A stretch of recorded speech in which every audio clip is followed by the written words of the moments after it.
I'm trying to remember what the budget is every year. I think it's, what is it, $1 trillion, federal budget, and it just keeps growing, and we've got like 1 million people coming in every year, and we're only a 27 million population country. This is not sustainable. We do need, and this is the thing, the immigrants are often the most angry about this. I say it's the immigrants that are grandfathered in, the ones that are like, they've been here for at least 2-3 generations. They're like, Vietnamese, and they're like, what the hell is going on? I came here on a boat in the 60s. Like friends of mine that, I went to school with, their parents came on a boat in the 60s, fleeing the Vietnam War. And they're like, what has happened to Australia? Yep. This is, we didn't take welfare when we came here. We actually integrated into the system. One friend in particular, his family, they started a pharmacy, and they did very well for themselves. They went to within one generation, they were sending their kids to the King's School, for example, and it's like they're doing really well. But now we're seeing where things are going with this mass expenditure, the bureaucracy bubble in Canberra growing. No wonder WA hates that's right. Canberra so much. And like you, Joel, it's not like we're anti immigration. I mean, what a hypocrite I would be. I'm a beneficiary. I'm a product of parents who migrated to Australia in 1970. Dare I say it, on a boat. That's how they got here, right? In 1970. Originally intending to be here for 1 or 2 years. Never left. Right. But made a big sacrifice, with a bit of an adventure, but made a contribution. My dad was in banking, my mum was a teacher, and they made a contribution to society. And obviously, we still retain some of our, in our little family, some French culture. That's okay. But we participated in Australian culture.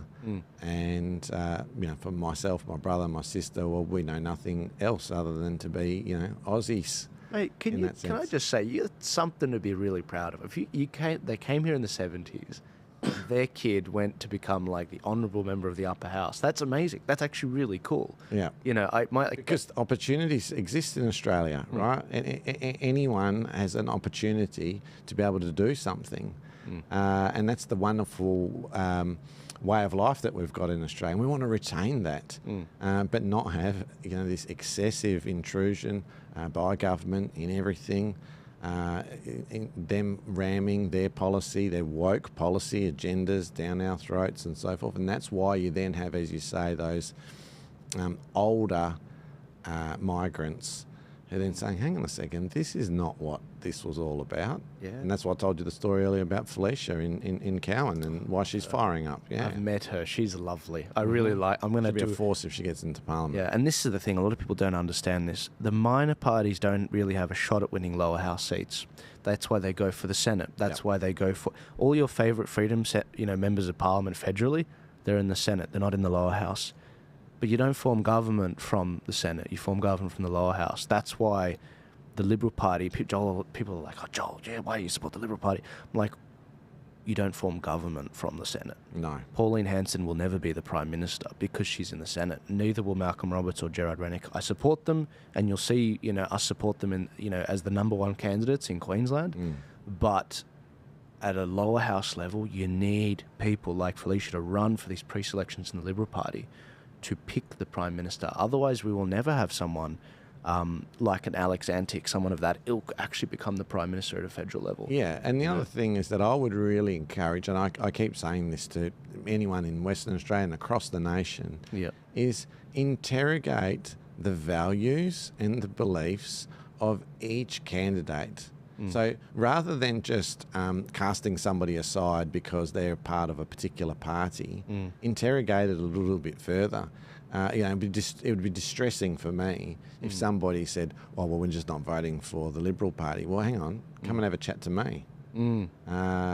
Maybe you might be inclined to vote for me, and I'll be able to share with you the names of other candidates who are a bit more like that. And obviously, you've already mentioned some heroes like Alex Antic and others. Well, they're Liberal MPs. Yeah, at the end of the day, it always goes back to the individual, as you say. 100%. You can have the Liberal Party is a very broad church, And I hope you enjoyed that particular clip. Remember to like, subscribe, share this video, get it out there. We've got to break the echo chamber.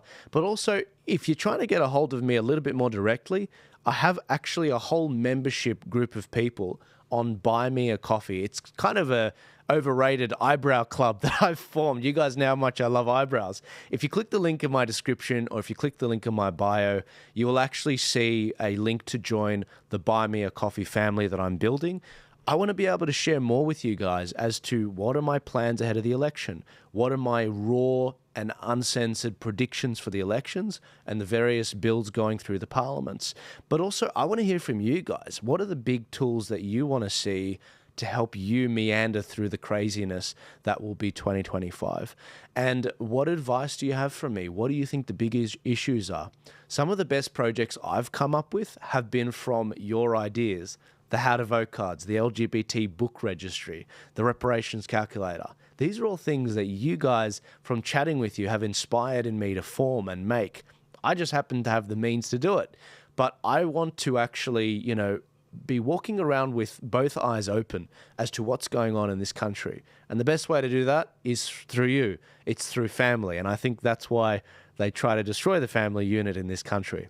If you want to join the club, click the link in my description, click the link in my bio, join the family. There's 3 different eyebrow tiers, bronze, silver, and gold. You don't have to go for the gold one. The bronze one is really good.